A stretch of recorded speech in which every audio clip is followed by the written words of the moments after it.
Alors voilà pourquoi je déclare, je te présente le sang de Jésus. Le sang de Jésus devant ta maladie, ta maladie. Le sang de Jésus devant ton problème. Le sang de Jésus devant ta situation. Reçois la délivrance au nom de Jésus-Christ de Nazareth. Pokotuna ndenge nini esalite na koma kosalela Yesu Masia. Solomo tuna etunami nzambe ndakela kangala na sali pe na tongo na moni ba condition. Pesinga ba condition. Première condition. Oui ou non, olingi faut lalaka bana mibali. Deuxième condition, il faut osala ba vidéo ya ni quoi. Ya ni osala ba vidéo ya ni sextape. Na meki muteme aussi na meki muteme simbati. Mais quelle condition ni? Na quelle condition homosexuel. OK. Homosexuel, mais quelle condition homosexuel na bimara na lingaka ba mi. Omoni ndenge to sai makambo o poto zo ba production. Faut on dit ma Yesu Christo pourquoi mon konti pe mon bikisi. Ngona ebisi. Na musique o sala na ya mokili. On dit melango Yesu Christo. Mon konti pe mon bikisi. Poti o sala déjà makambo kinganga. Et on les a déjà dépassé dans Zara Bongo, mais on a soit délivrance. On a initié à Massa qui moi un peu difficile pour nous comment initier bande ko belé. On a comment initier bande ko belé na mabe donc pour comment facile pour nous ko sala ba sacrifice dans la be ba accident ba bituma ici comme même sous mama chezo beta manga so na zawana pour moi vutima mo ezala fo makila etanga sembola loboko nayo na bomo inanga yobikisa bandeko na ngai solo na bilakeli mabe donc nzembo wana pena e fortifier na tatoli monene na ngai na mabe lelo naza suso muto banda kozela ngati ke na na ba sacrifice na. Merci encore une fois ninga bokotisi biso susu na banda kuna bino partout na quatre coins ya monde entier banda kuna so en Afrique et à place Tozali précisément na Congo Kinshasa, capitale de la République démocratique du Congo, et bandi kuna soba na France, par-ci par-là, et bondima biso, pesa biso confiance wana, toko taka sa permission, la banda kuna bino soki bolingi, yango toye lisusu liboso na bino avec une évangile pire, et puis na ba parole ya malamu pona kosunga bande kuna biso, o bazali banda, pe o bazali awa, ba bénéficier na liloba na nzambe. Voilà, kilt na biso mokola lelo e bandi, bo mesana nga bongo, de kuna bino tontonana. Ozana no membre na biso te ya apôtre Paul Lubo ya télévision topé tonton na TV s'abonner déjà kotia ndeko na yo kotia mama zwa muto vandaka ni na ndako wana ezala papa bana kotia baona musala zo même ba travailler na yo bolande émission oyo ensemble na bango ekosala eloko pe nzambe alola akopambola bino lelo na ozala vraiment mo mukuse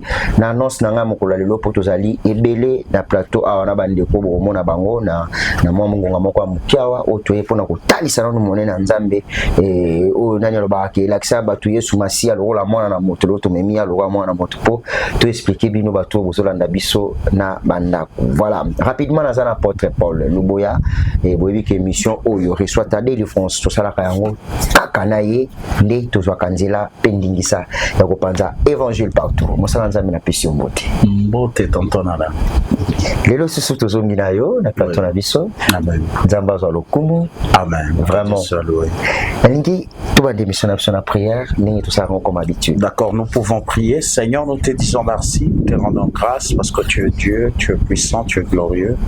Seigneur, merci parce que tu as permis que je puisse, Yahweh, partager avec mon frère et ma soeur qui me suit de quelque part. Laisse que, à travers cette émission, que ta grâce, ta bénédiction et ta puissance, au nom puissant de Jésus. Je soumets à l'obéissance du nom de Jésus toute pensée négative et toute pensée qui ne confesse pas le nom de Jésus. Et seul le nom de notre Christ Jésus soit glorifié et règne au nom de Jésus. Et je dis Amen. Amen. Amen. Voilà, ensemble, nous allons nous auto simba pendant 2 ou 3 minutes comme ça. Si nous avons mis sur mon moulay, 5 minutes pour nous avons vraiment ma solo ma casse na plateau na biso, bon mon avons décompté na bino et amna bango to développer belé par rapport à bikamo nzambe azosala. Pourquoi to koma émission na biso reçoit ta délivrance pour tant qu'aux Hollandais na yeboza déjà délivré.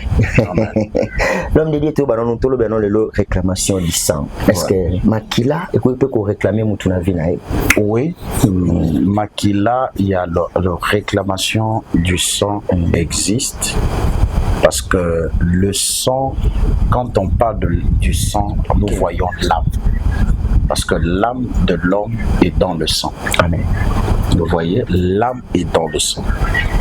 Alors, réclamation, il y a Makila, et ça, à la base, il y a destruction, il y a destinée à tout et belé. Amen. Vous allez voir une personne qui réussit dans sa vie, mais la puissance de la famille, c'est-à-dire peut passer par la porte qu'on appelle la porte normalement du sang. Amen. Vous voyez, parce que à travers le sang, c'est-à-dire il y a les informations. À travers le sang, c'est-à-dire il y a deux portes que les puissances spirituelles peuvent se servir pour détruire, arrêter une destinée et bloquer une destinée.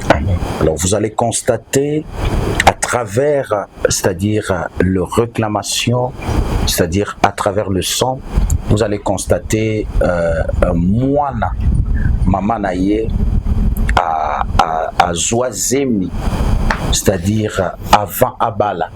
Et vous allez voir que Elokoana est mis installé déjà dans la famille et Batunyonso bakobanda ko vivre le même problème. Okay. Vous allez voir une personne est morte avec maladie songolo et vous allez constater que tout le monde au niveau de la famille meurt aussi toujours avec le même problème. D'accord.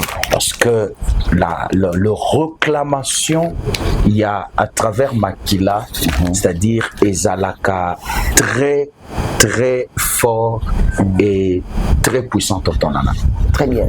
Et tant que Jésus a dit que Sapia Rabi que le diable te réclame, donc réclamer sans bien l'âme. Au fait, lorsque Jésus disait que le Satan te réclame pour te cribler comme du froment, c'est-à-dire il y avait quelque chose de négatif dans la vie de Pierre et c'est la chose qui faisait à ce que le diable réclame Pierre. Je vais expliquer. On ne peut pas réclamer à une personne quelque chose qui ne t'appartient pas. Tu ne peux pas réclamer à quelqu'un quelque chose qui ne t'appartient pas. Qui veut dire pour que tu réclames à une personne quelque chose, il faut que la chose que tu réclames t'appartienne. Amen. Qui veut dire lorsque Satan vient réclamer Pierre, c'est parce que le diable savait très bien que Pierre a quelque chose qui lui appartenait.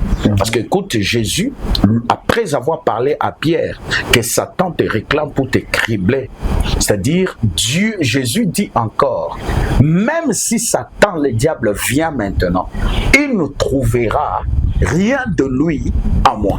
Amen. Vous comprenez? Qui veut dire à l'intérieur de Pierre, il y avait quelque chose qui appartenait au diable. Vous comprenez? Qui veut dire on ne peut jamais réclamer à une personne quelque chose qui ne t'appartient pas. Qui veut dire le réclamation agisse sur une personne qui a quelque chose qui leur appartient. Alors si tu n'as rien qui les appartient, ils ne peuvent pas te réclamer. Tu veux dire, dans la vie de Pierre, il n'y avait pas un problème du sang, mais il y avait un problème du péché. Vous comprenez? Il y avait un problème du péché.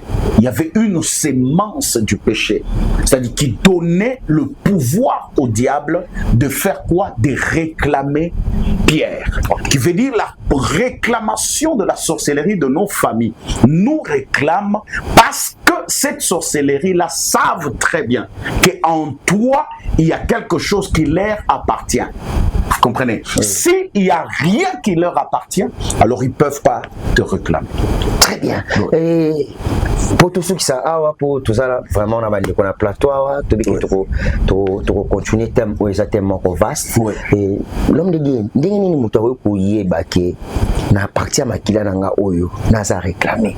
En fait, la personne va constater qu'il est réclamé par tout simplement la répétition de choses négatives.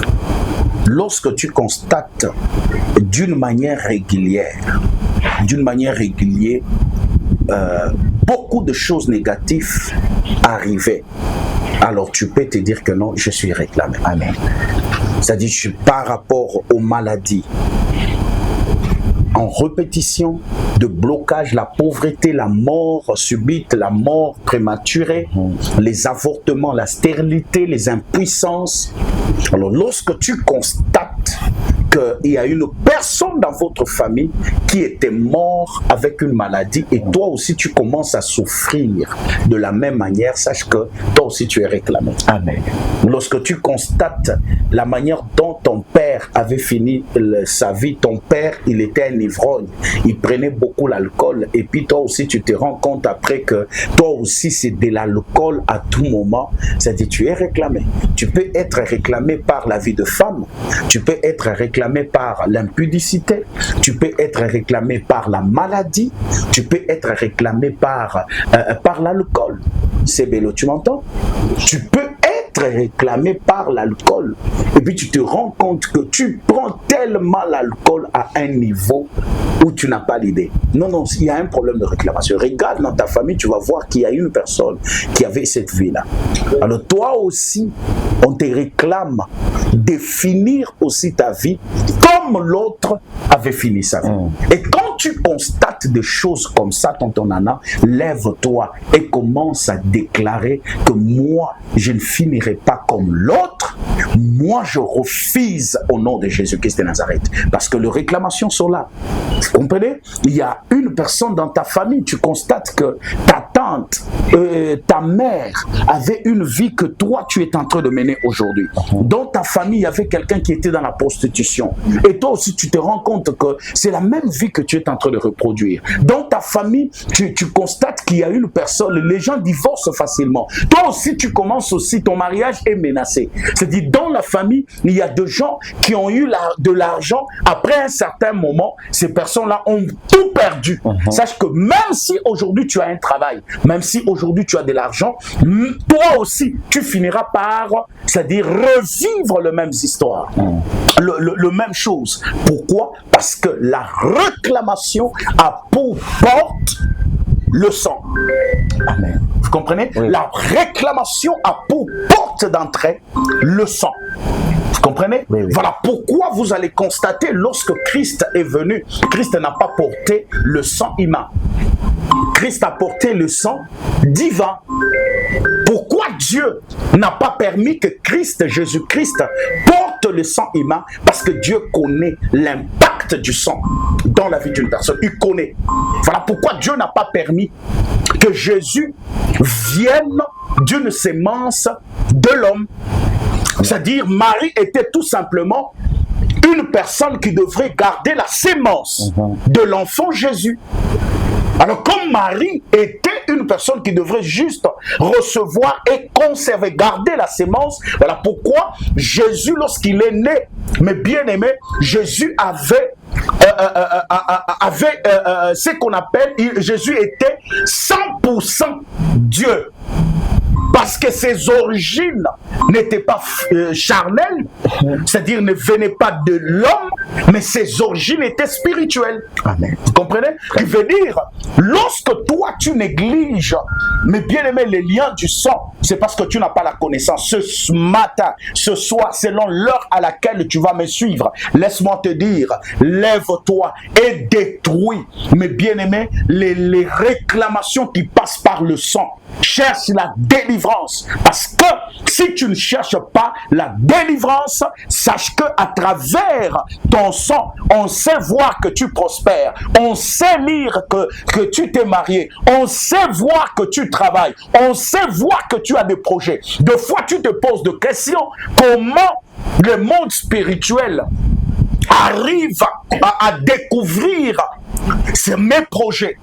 comment le monde spirituel a les informations sur ce que je vais investir, ce que je suis en train de faire. Écoute, ils ont de l'information sur ce qui se passe dans ta vie à travers le sang. Ils n'ont pas besoin d'infiltrer un sorcier dans ta vie pour connaître l'évolution de ta vie.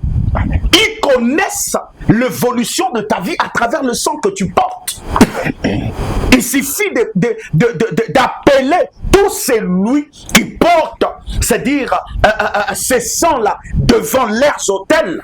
Ils vont te repérer, ils vont tout voir sur ta personne. Alors je prie pour toi. Laisse-moi te dire, Christ a donné sa vie à la croix de Golgotha. La Bible nous dit, il a fait couler son sang. C'est à travers le sang de Jésus que nous sommes sauvés. C'est parce que Christ a donné son sang. C'est-à-dire Dieu savait l'importance du sang. Voilà pourquoi il a donné le sang de Jésus qui était un sang pur. Très bien. Vous comprenez? Oui. Voilà pourquoi tout celui qui invoque le sang de Jésus, il est purifié, il est délivré. Et tout celui qui reconnaît l'œuvre de la croix, parce que quand on parle de l'œuvre de la croix, nous voyons la mort, nous voyons la résurrection, nous voyons le coulement du sang. Alors voilà pourquoi je déclare, je te présente le sang de Jésus, le sang de Jésus devant ta maladie, ta maladie, le sang de Jésus devant ton problème, le sang de Jésus devant ta situation. Reçois la délivrance au nom de Jésus-Christ de Nazareth. Merci. Voilà. Je pense que tu as dit tant, mon salam nzambe, a fongama vraiment, mais bato ça la fa vraiment moké et na moi lombango pour tous na bandeko awa na plateau. Je pense que notre réal exaucé a reconfongola biso déjà bandeko ensemble tous cela na bango par rapport ya eloko memi bango a vous remarquez baza bango nyonso na chapeau baza baptiste et na plateau na biso za kanango vraiment interdité. Ce qui est important c'est de passer message et puis ko yebelo ko nini o bandeko babiki na yango pour émission na reçoit ta délivrance babiki ni pour ceux qui muto akangola mifoko yeba abiki na nini. Donc na bandi rapidement pas ya ndeko za na katikati et puis to kotambusa micro boye. Voilà na pesi o sunga pe bandeko na micro wana mbote ndeko. Bonjour. Yo to moni yo awa na plateau na biso na émission na biso reçoit ta délivrance et ni vraiment ememi bino lelo mais to bandi na yo ni ememi yo na plateau na biso ni ne komela ki yo po biki bikamwani. En tout cas vraiment na vie na ngai na nyokwami mingi na nyokwami mingi surtout le déranger ngezaki pour na carrière na ngai na beta musique vous êtes musicien? Oui, na chanteur. D'accord. Donc carrière na ngai na beta musique na tamboli pe na moi ba orchestre et ça na ba président mususu to benga ka musique ya mokili o ba yebinga te na beta musique na yembaka bien ba sepela na nga mais makambo banda ko déranger nga na ba groupe mususu na zaki na ka quitter na longwe na groupe wana esika bazali ba yebi ke mwana oyo to yebi alongwa neni na ko sala carrière na nga moko professionnel tant na ko sala carrière na ngai tout le temps na mona ka lokezo simbate donc na kendaki bona ske bekuna pona kende voyage ba onyo kolanga na yepe ko sala carrière na nga moko problème sikoyo na ebité na sala nini c'est que na landela na opena nde baloba c'est que ezaka yango wana mutezanga nde mokonsu na okutana na yeko master na nga ye azaki mingi koke moi ba voyage kokende mo bangola na ye master na avandi na gauche na nga nde na okutana na ye singa leader nde nini bien leader yo na ndo luka yo makambu yo pena makambu esinga fo makambu yo mangabi esinga fo makambu esinga makambu nini fongo ya tokutana eleka nango pe mo mikolo to ay mo pa ye pe kotala nga nazo yemba nga ka na ndaku mkonsu nazo yemba chanson moko ya papa pasteur Carlito bokotuna ndenge nini esali te nakoma kosalela Yesu Masia solo motuna etunami nzambe ndakelaka nga masa nanga avandi na gauche ayemba mwasinga papa yo misiki obetaka wana koyemba banzembo te yo fo oya Mkomsu master avandi na mpanzi nanga meminga quelque part tokoti na ndako wana tokoti tovandi belongoni mapapa bafini biso dra ya mwindu tozomona mutu te jona lobika ke nde lokota boyo awa mutuna nyonso wa utuna fo répondre keke tampe tomoni ba eloko mo pene uti ikolo kiti na se bu ebandi kotuna mituna lezoloba uti na cimetière toni yo olingi ni to sala pona yo bon na bina lingi bo na lingi bo na lingi bo na lingi bo. Après cela, olinga succès nazali na posa makambo nanga efongwama nazwa ba contrat beta ba Stade de France donc makambo ekende pena donc etambola na Congo balo eza na jeune artiste mo boy azala quelque part akompi osama mnepe danger na ndenge na ye na lobi nyonso wana po ba esinga c'est bon joie papier oyo ça na poche kende na toilette vers 0h tanga kombo boye sala boye ozwa papier wana vers 3h na tongo nde otanga na sali pendenge poto kenda ina master o azan pembe nanga nyemta memainga oyo nde ko azan pembe d'accord tukei après batuninga sala na sali pe na tongo na moni ba condition pesinga ba condition première condition oui ou non olingi faut lalaka bana mibali deuxième condition il faut osala ba vidéo ya ni quoi ya ni osala ba ni sextape bon troisième vidéo il faut soki opesa mwana na yo makila Nazali déjà na mwana nazala mwana OK tel na pesa mwana babi ondima yango dans 30 secondes au peut sa réponse sinon te eko compliqué yo na iko ndima mais na mutema na ngai na loba nzambe na ngai na bi nzambe o asala likolo na se vraiment tiki nga na makambo na kaisa ki master na nganda ebisaki nga eza na ba condition te eza boye OK eza na ngo boye nde comme ba condition lisusu mais senga eza sa condition okutena yesu na esi Mr grade nini boy grade bon kotongo apa bisinga ya fondi mayo kasi ba vie wana banani ba vie wana banani ngabi andimaki condition moko andimaki yango na meki muteme zo na meki muteme esimbati omeka condition nini na meka condition homosexuel OK homosexuel na meka condition homosexuel na bimara na lingaka ba miba na meki première fois mutema na nga esimbaka ate na meki deuxième fois mutema na nga esimbaka ate na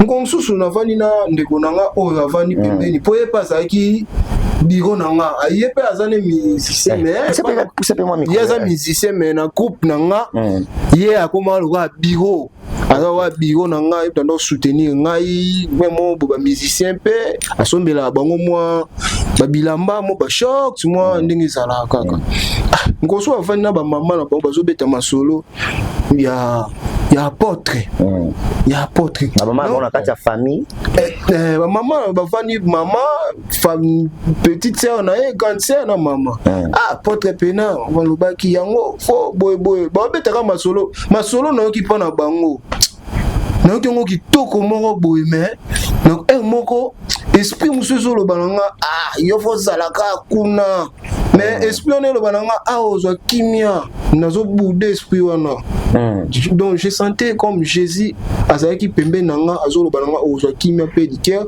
mais koto ba lo bananga tala wana eza ba passe-temps tala wana ba passe-temps navandi babeta masolo ya apôtre nayebisi mpe ndeko na nga na bi master na ngai omona makambo nde mouvement ndenge ekende omona mouvement ndenge ekende mais nayebi te yebisi nga bitala omoni ndenge tosali makambo oyo boye po tozwa baproduction faut ondima Yesu Kristo lokwa mokonzi pe mobikisi ngona ebisi na misiki osala na ya mokili ondimela ngo Yesu Kristo mokonzi pe mobikisi potika ngoto po yemba ngo kaka ngana ebisi ya na makambo biso to sala o esenga fo boyo memanga suba kuna ni yaya bandenga su yaya ekosimba yaka tokutana na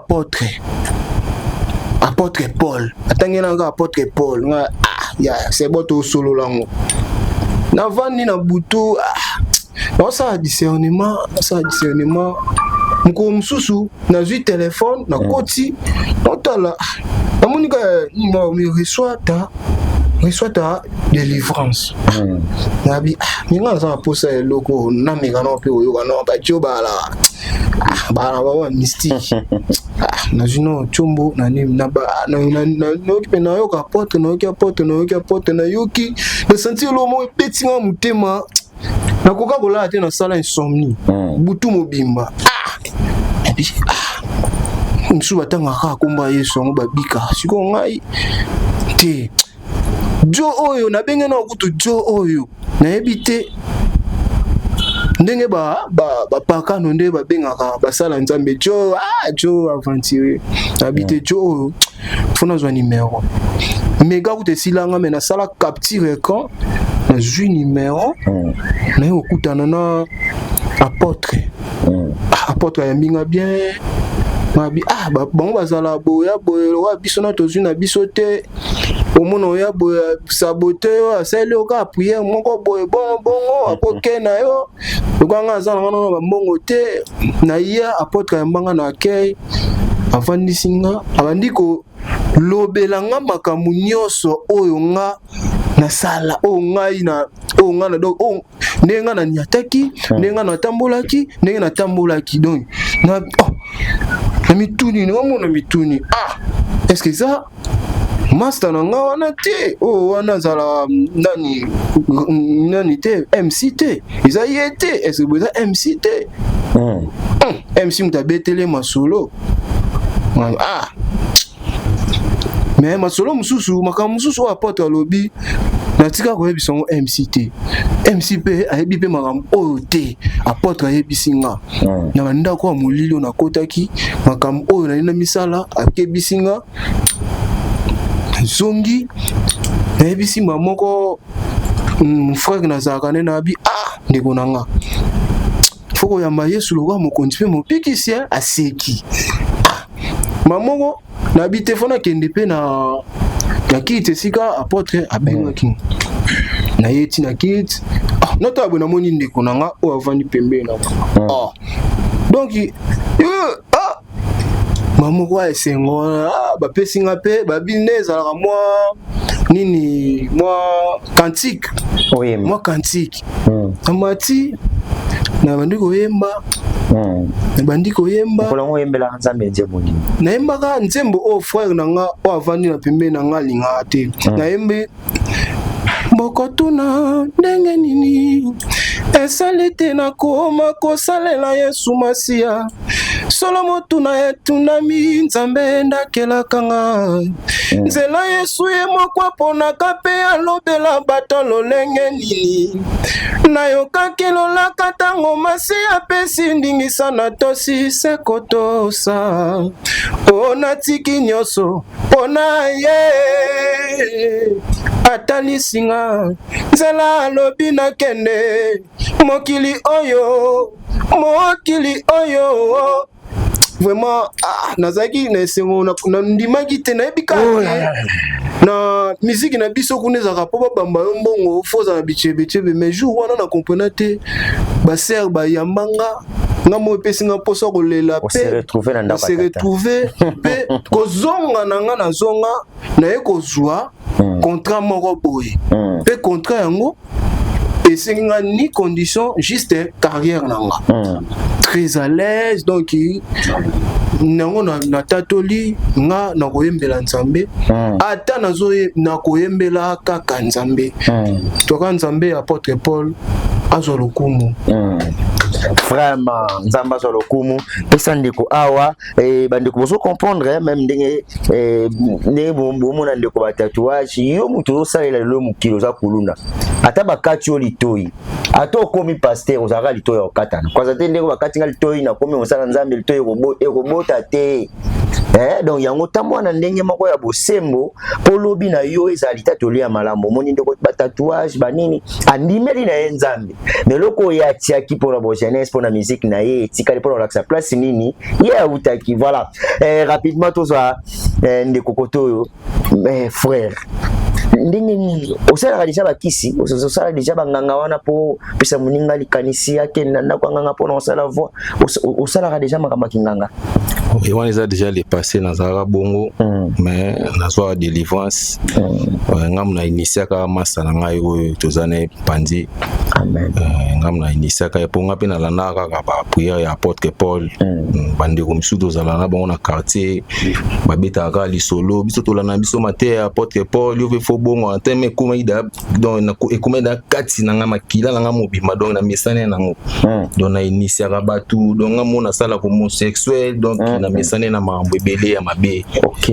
donc na kuma da na suka donc na kuma na suka makasi otika on a pete boeka ko tiki tezaki moins difficile donc na grâce ya ba prière apôtre bande ko na ngaba bana ko mema ngai ba pe bala na matea ya apôtre ya ngomoni nzambe a délivrer ki ngai vraiment donc tezaki moins un peu difficile pour na kuma ko initier bande ko ebele na kuma ko initier bande ko ebele na mabe donc pour ko maki facile pour na ngai ko sala ba sacrifice na mabe ba accident ba bituma esika mo bem su mama chezo beta manga so na zawana fo mo vutima mo ezala fo makila etanga donc mabe ezaki makasi donc ngamuna omeko mona na komena na suka mais ka nzambe oyo takela biso yemoko ayebi suksi ya makambo nyonso na kasa ba prière ya apôtre lelo komi ndenge lelo na komi na tiki makambo nyonso na tatoli monene na ye ngai lelo frère liboso batu bazolanda biso na tika nyonso na grâce ya apôtre na tika nyonso vraiment donc o nyonso ezaki ya molili na tika nga muta molili muta masanga muta basa bandumba homosexuel na bimana bande komi ba sacrifice na inisaka baninga na makambo mabe donc yo bona oyemba ka bon nazo kozana ba musicien po makamwana donc tambolaka boza musicien mais ozana bata bakisi donc entourage nanga ezali ba musicien mais oyemba te mais na banzembu na yebaka na yebi mo banzembu ta ba délivrance wana donc teme ezaki sengo makasi po na vie na ngai donc na komi pe koyemba na komi koyemba donc nzamba saleli délivrance makasi donc mokolango ndembo na opene toucha yi motema na ngai ndina lokaki matea ya apôtre sembola loboko nayo na bomoi nanga yobikisa bandeko na ngai solo na bilakeli mabe donc nzembo wana pena efortifie makasi na tatoli monene na ngai na mutu mabe lelo naza suso mutu banda kozela nga te ke na yaka na ba sacrifice na bango donc lelo vraiment nzamba solo kumpisa ndeko to yeka mwa mutu na mukepo to cité na ye tala yo za na bana ba vivre ndenge nini bozo ka ba réalité ya batu libando bazana nzela yesu te soko tiki mwana kila banzela ya mabeta musuyo nde sacrifice na ye mozo ebate ndeko gloire à Dieu yo penda ozwa ki grâce wana ya komema bandeko na nzela ya nzambe esalaka ondenge nini komona bandeko na yo na banzela mabe epi lelo kumi bango na nzela ya nzambe bon mais ko ndo tambola bango biro te o ndeko na nga tozala na ye totambola ni pena frère na ngai bon expliquer nga selo ba mambo ya kutana nango ndenge auti kolobaka ande bino mo boyoki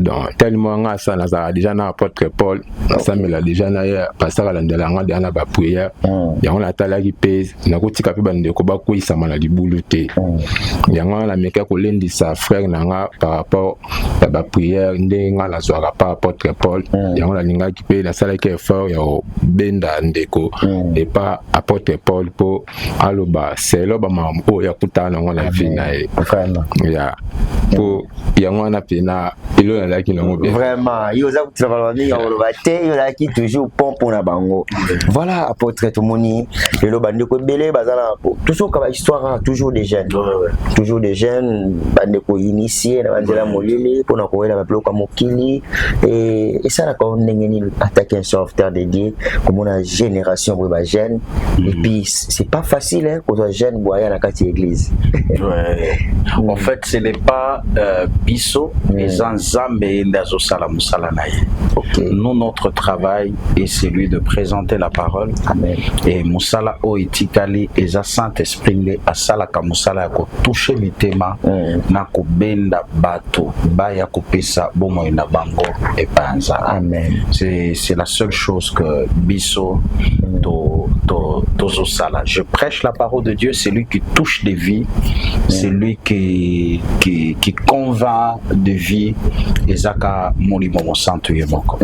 Il est à nous de présenter la parole, il est au Saint-Esprit de convaincre et d'amener les hommes vers le Père. Amen. Dédicace 2026. Dédicace 2026 eza inauguration ya temple na biso place oyo tokobanda tout le temps ko adorer Nzambe komema ba sacrifice na biso ba offrande na biso place oyo bato banda koya bisika nyonso na ba problème na bango pona kozwa solution délivrance na bango toza spécialement na Ngiringiri je crois adresse Bokolandango à partir à spot publicitaire mais toza na dédicace du 3 au 5 et pona yango nous avons besoin de soutien de tout le monde.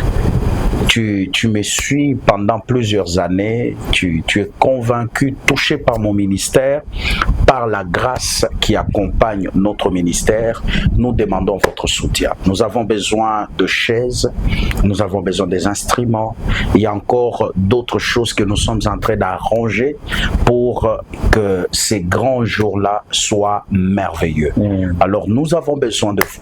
Nous avons besoin de vos soutiens. Vous pouvez nous appeler au plus 243 99 066 88 85 ou soit plus 243 99 066 88 85. C'est ça notre numéro. Appelez pour nous faire parvenir, mes bien-aimés, vos sacrifices et même vos offrandes. Et je crois que le Dieu de notre ministère vous bénira. Tu es malade aussi, tu peux toujours profiter et appeler pour tes problèmes. Nous allons te recevoir et nous allons prier pour vous. Que le Seigneur vous bénisse. Voilà, Nzamba pambola bino même Bible zoloba ngai nanda kuna bino na musala nanga symbole na ya kiti symbole na ya contribution pour manifestation ani simba et kozala eloko yo kobandi okobanda kokangela yango Nzambe tango loba souviens-toi de moi na kiti nanga na pesaka pona dédicace 2026 na moi tap 5 nanga na tindaka na moi mpesa nanga na moi